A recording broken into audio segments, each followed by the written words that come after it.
Semakin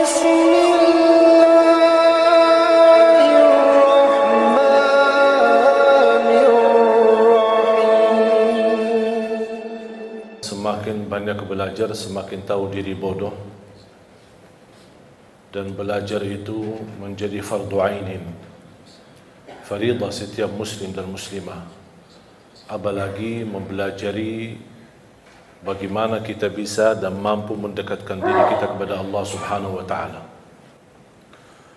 Dan kedekatan kita sama Allah harus tahu ilmunya dan cara supaya kita tidak salah langkah.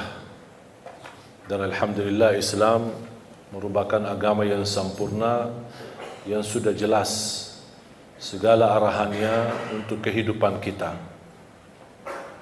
Keluarga, bersama anak kita, mencari nafkah dan rezeki, urusan ibadah, urusan sosial, kesehatan, semua sudah diatur dan disusun oleh agama kita Islam.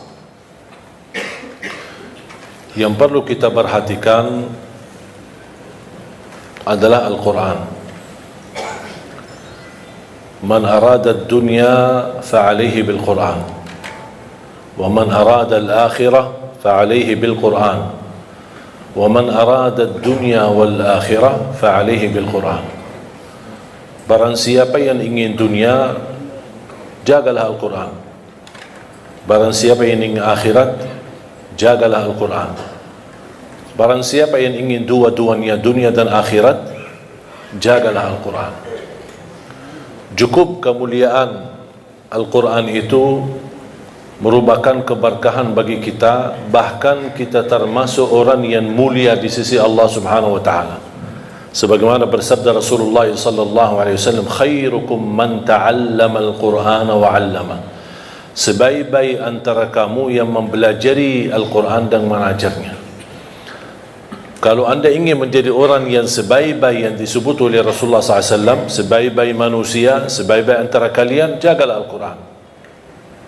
Bahkan ayat yang pertama yang Allah turunkan kepada Nabi Muhammad SAW, Iqra bismi rabbikal ladzi khalaq. Bacalah. Apa yang dibaca? Buku? Bukan. Al-Quran. Dan tidak ada kitab manapun yang kita bacanya dan kita mendapatkan setiap satu huruf 10 kebaikan selain Al-Quran. Hadis pun tidak dapat 10 kebaikan dalam setiap satu huruf kita baca. Innamal a'malu binniyat. Tidak ada sebutan setiap satu huruf innamal a'malu binniyat kita dapat 10 kebaikan. Hadis Nabawi, hadis Qudsi, kitab apa saja tidak bisa mendapatkan selain Al-Quran. Sebagaimana bersabda Rasulullah SAW, man qara harfan min kitabillah, barang siapa yang membaca satu huruf dari kitabullah akan mendapatkan satu kebaikan, dan satu kebaikan dilipatkan menjadi 10 kali lipat. Bismillahirrahmanirrahim 19 huruf dari segi ucapan, tapi tertulis pahala 190. Salah satu yang menjaminkan keberkahan rutin membaca suratul Baqarah.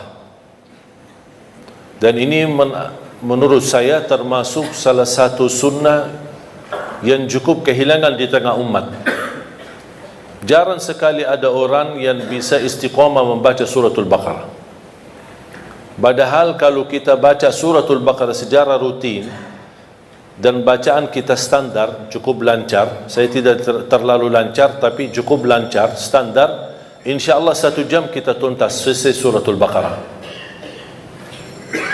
Tapi sering kita membaca, tapi kita merasa kepanjangan. Memang suratul Baqarah surah yang paling panjang dalam Al-Quran. Tapi kenapa kita bisa merasa kepanjangan? Karena ketika kita membaca suka melihat halaman belakang, makanya tidak baca-baca. Itu yang membuat agak keberatan. Kita sudah semangat memulai, kita ingin meraih pahala yang begitu besar. A'udzubillahi minasyaitonirrajim. Bismillahirrahmanirrahim. Alif Lam Mim. Dzalikal kitabu la raiba fihi hudan lil muttaqin alladzina yu'minuna bil ghaibi wa yuqimuna as-salata wa mimma razaqnahum yunfiqun. Kita semangat membaca sambil kita melihat, oh ya, kapan habisnya? Makanya itu yang membuat kita banyak malas membaca Al-Quran, karena kita ingin mengejar habisnya. Seharusnya jangan difikirkan kapan habisnya, tapi kapan mulainya. Sejauh apapun jaraknya, kalau kita tidak berlangkah tidak bakal sampai. Dan sedekat apapun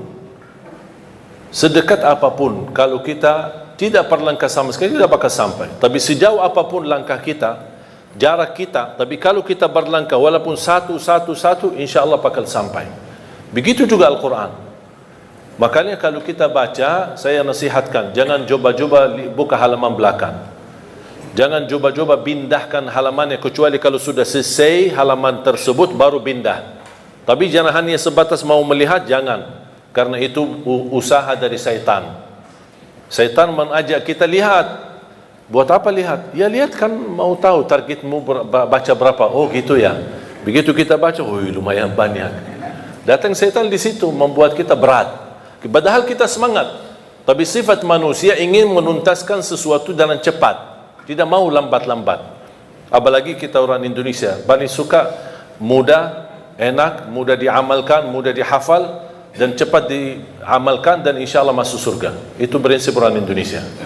Dan saya sudah hafal prinsip orang Indonesia. Makanya saya bikin buku 20 amalan ringan, tapi pahalanya sangat menakjubkan. Dan ini tidak laku di Arab, laku di Indonesia.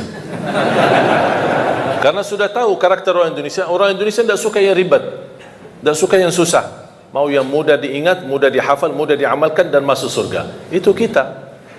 Makanya saya selalu mengambil cara-cara yang mudah untuk bisa kita amalkan. Di antaranya rutin kita membaca suratul Baqarah. Kalau tidak bisa diselesaikan dalam satu hari, tidak apa-apa, boleh diteruskan berkelanjutan. Satu hari ini berapa kita mampu, nanti besok kita lanjutkan, sampai selesai habis suratul Baqarah. Begitu habis, ulang lagi. Kenapa? Karena Rasulullah sallallahu alaihi wasallam bersabda di hadis yang sahih, "Alaikum bi suratil Baqarah, fa inna akhdaha barakah wa tarkuha hasrah wa la tastati'uha al-batalah." Ambillah suratul Baqarah, karena sesungguhnya barang siapa yang membawa suratul Baqarah, dia telah membawa keberkahan. Wallahi terjamin berkah dalam segala hal. Ibadah berkah, rizki berkah, rumah tangga kita berkah, kemanapun kita pergi membawa keberkahan karena dahsyatnya suratul Baqarah. Barang siapa yang meninggalkan suratul Baqarah, kata Rasulullah, bakal nyesal. Mau enggak kira-kira jadi orang yang nyesal? Wala tastati'uha al-batala. Dahsyatnya kekuatan suratul Baqarah tidak bisa dilawan oleh syaitan. Godaan, jin, alam gaib, makhluk, godaan, gangguan. Ini semua mereka, tukang dukun, tukang sihir, tukang ramal, mereka semua tidak bisa melawan suratul Baqarah. Saking dahsyatnya dan kuatnya suratul Baqarah. Bahkan Al-Baqarah itu merupakan ruqyah untuk diri sendiri.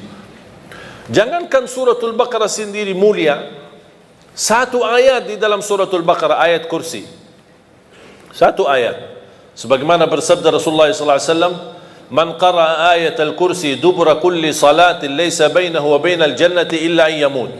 Barang siapa yang membaca ayat kursi setiap habis salat fardu, dijamin masuk surga. Tidak ada sesuatu yang menghalanginya kecuali menunggu mati. Coba bayangkan, cuma satu ayat jaminan masuk surga. Kalau satu ayat kursi jaminan masuk surga, kira-kira gimana suratul Baqarah? Gimana lagi 30 juz Al-Quran? Makanya saya sering mengingatkan jamaah, apapun kesibukanmu, buru-buru, ada meeting, ada janji, tidak bisa bertahan lama di musalla atau di masjid, paling tidak habis istighfar, Allahumma antas salam wa minkas salam, sampai selesai, baca langsung ayat kursi. Baca langsung ayat kursi. Habis itu silahkan bobar, bebas. Terus zikir-zikir habis salat gimana? Tak apa-apa, sambil jalan. Subhanallah, subhanallah, subhanallah. Naik motor, jalan kaki, naik mobil, sambil jalan. Alhamdulillah, alhamdulillah, alhamdulillah, Allahu Akbar, Allahu Akbar. Tapi jangan sampai tertinggal ayat kursi habis salat. Jaminan masuk surga. Masa tak mau masuk surga cuman karena baca ayat kursi? Man qara ayat al-kursi dubura kulli salatin. Barang siapa yang membaca ayat kursi setiap habis salat, dijamin masuk surga. Tidak ada sesuatu yang mampu menghalanginya kecuali menunggu mati. Man qara ayat al-kursi 'inda an-naum kana lahu min Allahi hafiz wa la yaqrabahu syaitan. Barang siapa yang membaca ayat al-kursi ketika mau tidur, akan dia termasuk dalam dijaga oleh Allah, dalam lindungan Allah. dan tidak akan didekati oleh syaitan. Jangan digoda, tidak didekati oleh syaitan. Ini berkatnya surat ayat-ayat kursi. Jamaah sekalian dimuliakan Allah Subhanahu wa taala. Banyak keberkahan dalam Al-Quran. Banyak anugerah, banyak kenikmatan. Salah satu amalan sederhana, tapi Rasulullah SAW tidak pernah tinggalkan. Sampai di saat sakratul maut, Rasulullah SAW masih mengamalkan. Walaupun secara fisik, karena menghadapi sakratul maut, Rasul tidak mampu mengangkat tangannya, dibantu oleh Siti Aisyah radhiyallahu anha mengangkat tangan Rasulullah SAW. Baca 3 qul di saat mau tidur. Dalam kondisi duduk, menghadapi kiblat, tidak menghadapi kiblat, yang kita baca. Mulai caranya seperti Rasulullah SAW mengangkat tangannya seperti mau berdoa, tapi rapat tangan, kemudian dekati dengan mulut seperti ini. Dibacakan dalamnya 3 qul huwallahu ahad, al-falaq, an-nas. Selesai, tiup 3 kali. Tiup ya, bukan meludak ya. Tiup 3 kali. Baru usap badan dari kepala sampai ujung kaki, dari depan dan belakang. Kalau belakang sesuai kemampuan, jangan maksa-maksa. Ya, sesuai kemampuan.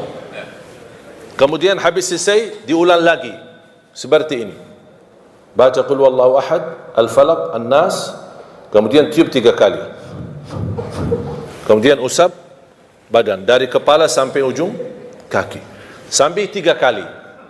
Seperti ini, qul huwallahu ahad, al-falaq, an-nas, kemudian tiup 3 kali, kemudian usap badan. Ini amalan tidak pernah Rasul tinggalkan.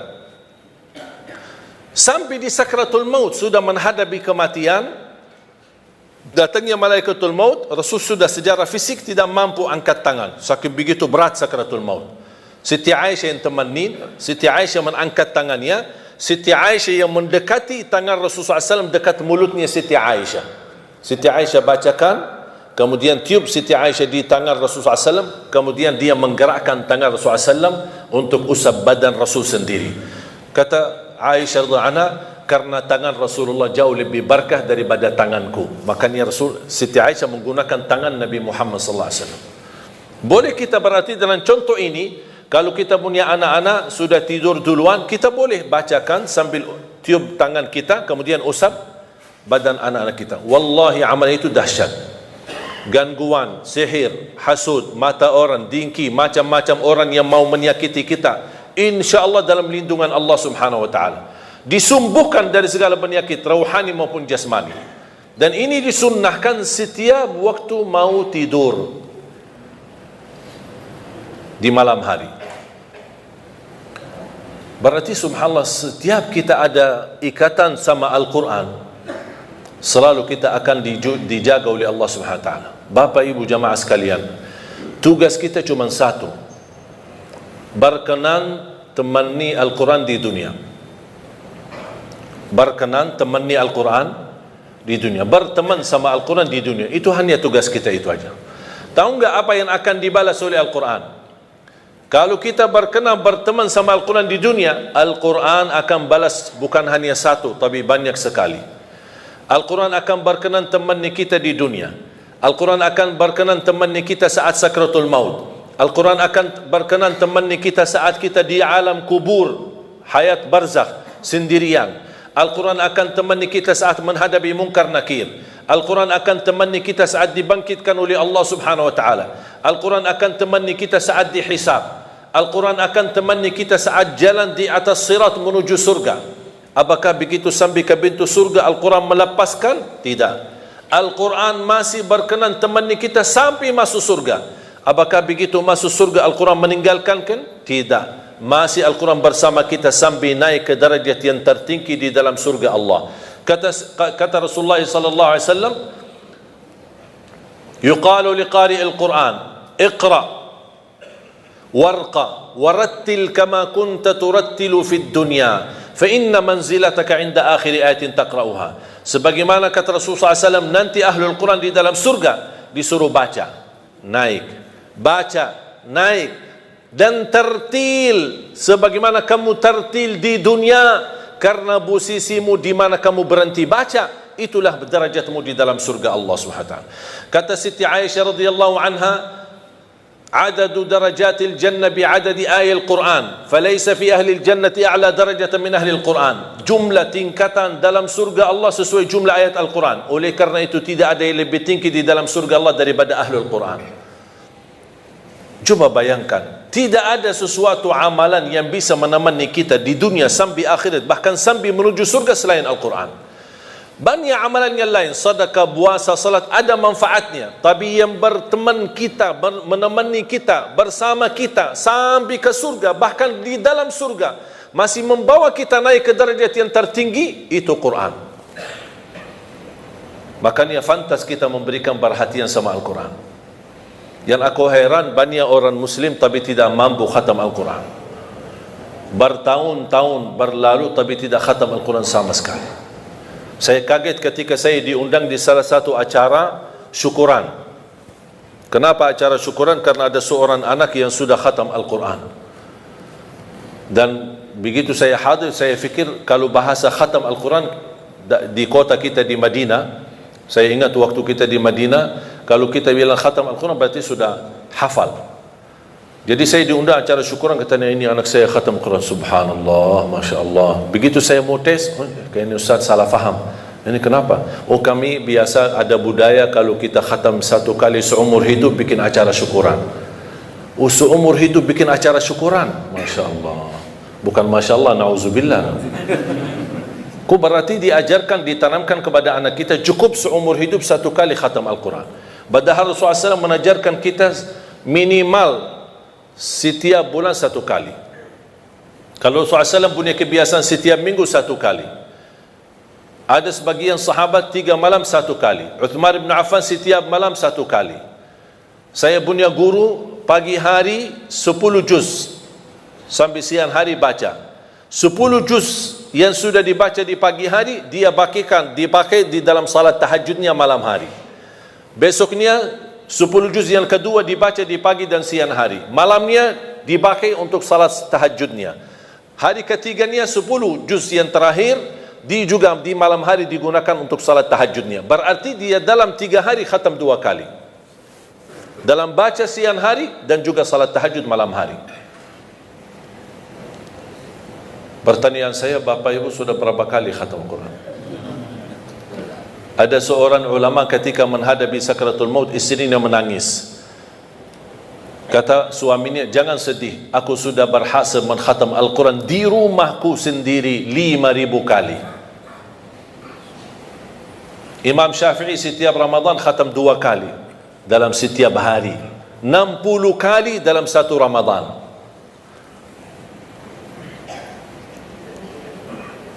Kira-kira ada target enggak kita khatam Al-Quran? Banyak orang beralasan, saya sebenarnya ingin khatam Al-Quran, tapi saya tidak faham. Dan katanya kalau tidak faham, mendingan tidak usah baca daripada salah. Itu bisikan syaitan, bukan bisikan kiai. Ini syaitan yang berkata itu. Membaca Al-Quran sampai khatam, walaupun tidak faham sama sekali, boleh. Membaca Al-Quran, walaupun tidak baca terjemahannya sama sekali, saya jawab, boleh. Membaca Al-Quran walaupun tidak menhayati isinya sama sekali, saya jawab, boleh. Terus gimana kalau kita baca tidak faham? Tetap dapat 10 kebaikan dari setiap satu huruf. Itu dapat. Terus kalau kita mau lebih daripada 10 kebaikan, kalau kita baca dan faham, oh lebih tinggi lagi pahalanya. Kalau kita menhayati, jauh lebih mulia lagi pahalanya. Kalau kita menamalkan, lagi jauh lebih besar mulianya di sisi Allah SWT. Kalau tidak bisa semuanya, jangan tinggalkan semuanya. Ternyata aku orang awam cuman bisa baca, alhamdulillah, tidak rugi, dapat setiap satu huruf 10 kebaikan. Kira-kira mudah enggak kita khatam Al-Quran setiap bulan 1 kali?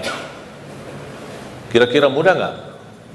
Pak, mudah enggak? Jangan ngantuk dulu kok. 1 bulan 1 kali, bisa? Kira-kira bisa enggak? Saya kasih cara mudah. 1 hari 1 juz, 30 hari 30 juz. Coba sama-sama.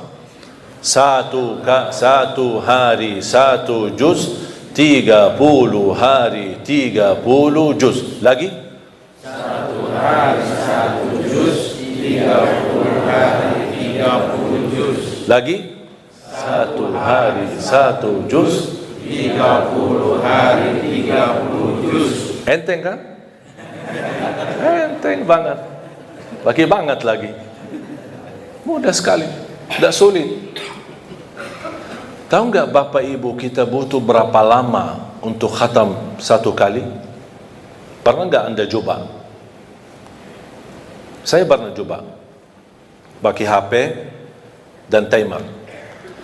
Habis subuh saya baca dari Al-Baqarah, Al-Fatihah, Al-Baqarah dan seterusnya sampai zuhur. Tiba waktu zuhur saya off timer. Salat zuhur, habis zuhur on timer, lanjut sampai asar, off timer. Salat asar, habis asar on timer, saya lanjut. Kira-kira saya butuh berapa lama khatam 30 juz? Tahu nggak hasil hitungan timer berapa? 10 jam tamat 30 juz. 10 jam tamat 30 juz. Sedangkan masih ada banyak orang 24 jam tidak bisa satu juz. Malu nggak kita? 10 jam cukup khatam 30 juz. Ada banyak orang 24 jam tidak mampu satu juz. Alasannya sibuk, belum ada waktu. Saya pernah praktik. Yang menjadi masalah sebenarnya terganggu dengan HP. Menurut saya ini HP musibah akhir zaman. Bisa digunakan kebaikan, bisa menantarkan ke surga, bisa juga menantarkan ke neraka. Tinggal kita milih. Saya menemukan dan terbukti secara nyata HP ini mengganggu. Saya baca 3 juz. Maaf, saya baca 10 juz dalam waktu 3 jam. Khatam. 3 jam lebih sedikit. 10 juz. Saya coba 10 juz yang sama di waktu 3 jam, tapi ada HP. Baca sebentar, WA sebentar. Baca sebentar, angkat telefon sebentar. Baca sebentar, jawab ini jamaah sebentar. Tahu nggak hasilnya? Sudah selesai 3 jam, saya cuma dapat 2 juz, tak sampai 3 juz. Baru saya tahu, oh ini dia yang bikin masalah. Masalahnya bukan kita sengaja membuat ganggu aktivitas ibadah, tetapi kita tidak sadar. HP ini tidak sadar kita sudah terlalai dari waktu. Begitu megang HP, pertama yang bangun tidur, pertama yang dilihat HP. Begitu mau tidur, terakhir yang dilihat HP. Kemana-mana bawa pergi, bawa HP. Masuk WC, bawa HP. Coba kalau kehilangan HP-nya, oh stresnya luar biasa. Tapi kalau kehilangan istrinya biasa-biasa. Jadi jamaah sekalian, sungguh ini HP sangat mengganggu aktivitas ibadah. Coba saya sekarang minta anda ketika baca Quran tolong dijauhkan HP.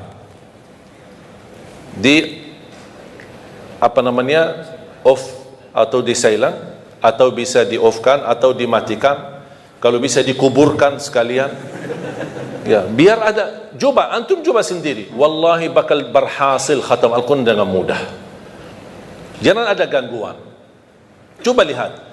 Allah sudah menjanjikan di dalam suratul Qamar ayat 17 dan diulangi beberapa kali di dalam suratul Qamar. Walaqad yassarna al-Qur'ana lidzikri fahal min muddakir.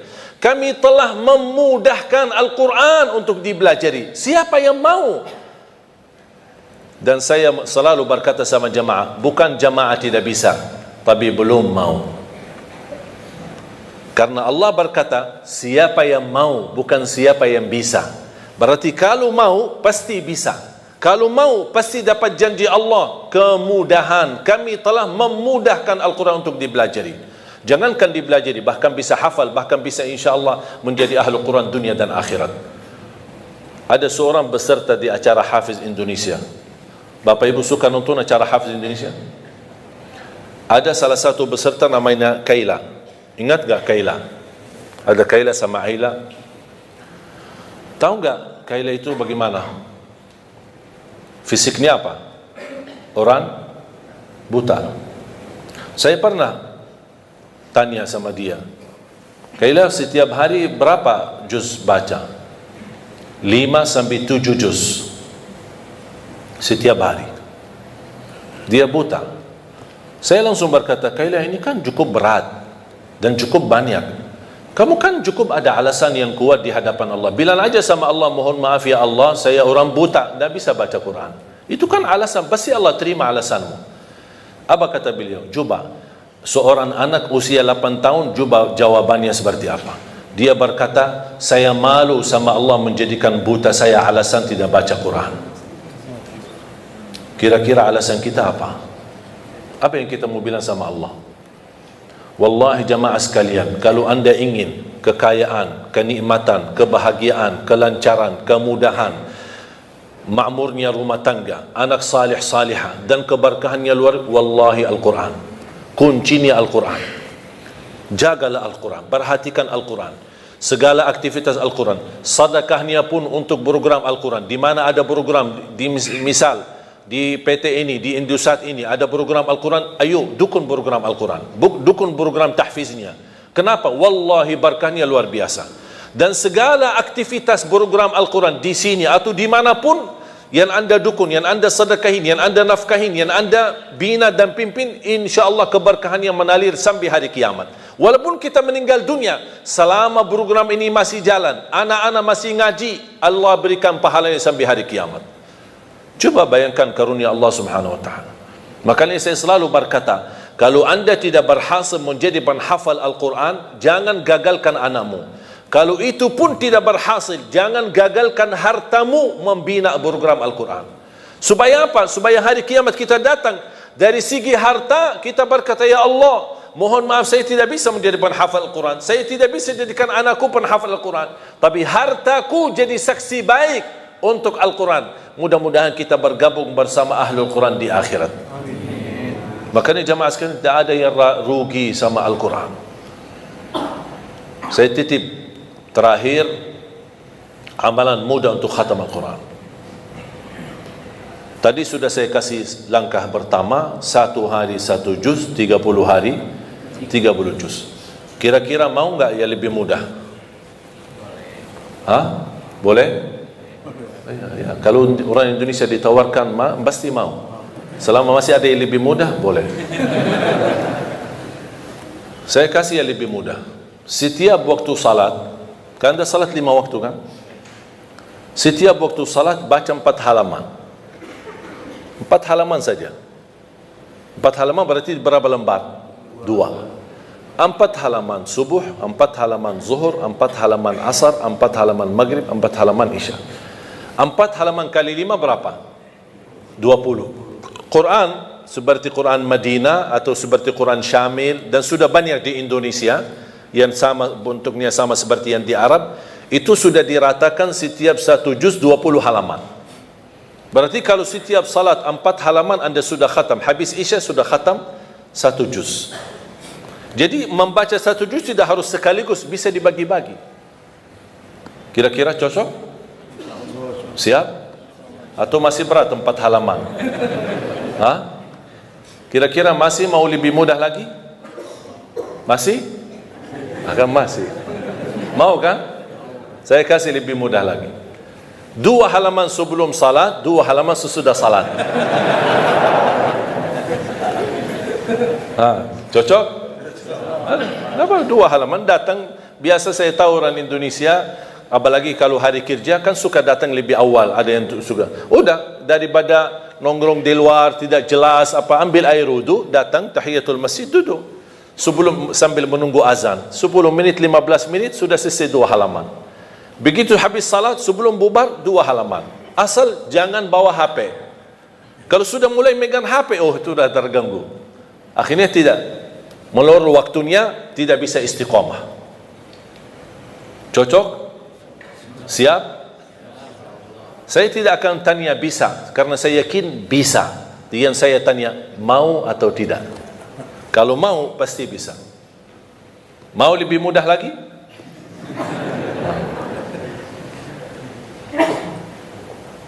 Cara yang terakhir saya kasih 2 halaman sebelum salat, 2 halaman sesudah salat. Itu termasuk cara yang termudah bagi orang yang paling malas.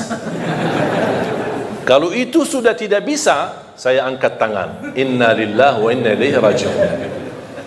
Udah, itu disalatin aja. Kalau seperti ini disalatin, udah habis. Jamaah sekalian yang dimuliakan Allah Subhanahu wa taala. Saya harap paling tidak mulai harimu baca Quran, tutupi harimu baca Quran. Paling tidak. Wallahi di antaranya antum lihat keberkahannya luar biasa. Sebelum beraktivitas, begitu bangun pagi hari, sebelum pergi ke kerja baca. Saya diajarkan sama guru saya, setiap masuk masjid atau musalla dimanapun, dalam perjalanan, musafir, dimanapun saya berada, lihat di mana ada Quran, saya ambil Quran, saya baca walaupun 1 ayat. Saya tanya, kenapa wahai guru? Kata beliau, supaya berbanyak saksi di bumi. Berbanyak saksi di bumi. Semua Quran yang ada dimanapun, di masjid, di musalla, saya lagi dalam perjalanan, apalagi kemarin musafir, perjalanan safari dakwah, setiap mampir ke musalla masjid, ambil berapa Quran, depan, belakang, terus masjid musalla yang lain. Kenapa? Untuk berbanyak saksi, walaupun 1 ayat. Dan lihat bagaimana semakin baik hubungan kita sama Al-Quran, semakin banyak kemudahan yang Allah berikan. Terutama suratul Baqarah. Bahkan kalau bisa, rutinkan bacaan suratul Baqarah dalam rumahmu. Karena Rasulullah SAW menjaminkan rumah yang dibacakan dalamnya suratul Baqarah tidak akan didekati oleh syaitan. Bahkan syaitan bakal kabur, lari dari rumah yang ada yang dibacakan suratul Baqarah. Al-baitul ladzi tuqra'u fihi suratul Baqarah yafirru syaitanu minh atau yanfiru syaitanu minh. Rumah yang di dalamnya dibacakan suratul Baqarah, syaitan bakal kabur. Apapun masalah dalam rumah tangga, yakini karena banyak syaitan. Bagaimana bisa mengganti syaitan dihadiri oleh malaikat, syaitan diusir dan malaikat yang hadir? Baca suratul Baqarah dalam rumah kita. Itu dirutinkan. Dan suratul Baqarah sendiri akan menjadi naungan nanti di hari kiamat. Suratul Baqarah menjadi naungan. Allah jadikan awan di hari kiamat untuk melindungi semua orang-orang yang mencintai suratul Baqarah di dunia. Al-Baqarah luar biasa. Mudah-mudahan Al-Baqarah ini dan suratul Quran, ayat Al-Kursi dan surah-surah Al-Quran membawa keberkahan bagi kita semua. Mudah-mudahan saya doakan semoga jemaah semua yang hadir menjadi ahlul Quran, penghafal Al-Quran, berakhlak-akhlakul Quran, para pencinta Al-Quran, dan bersama keluarga menjadi keluarga dan keturunan penghafal Al-Quran. Yang besok anak-anak kita yang menghadiahkan mahkota untuk orang tuanya, yang bisa mengangkat dan membawa syafaat untuk kita semua Al-Quran. Amin ya Rabbal Alamin. Semoga bisa berikan bermanfaat. Semoga semua yang hadir bisa semangat istiqamah membaca Al-Quran, dirutinkan walaupun sedikit demi sedikit, tetapi istiqamah jauh lebih banyak daripada terputus. Mudah-mudahan kita mampu istiqamah walaupun minimal. Mulai harimu baca Quran, tutupi harimu dengan membaca Al-Quran. Barang siapa yang ingin bicara sama Allah, jagalah salat. Barang siapa yang ingin mendengar Allah berbicara, jagalah Al-Quran. Semoga bermanfaat. Kurang lebihnya mohon maaf. Wabillahi taufiq wal hidayah. Wassallallahu alaihi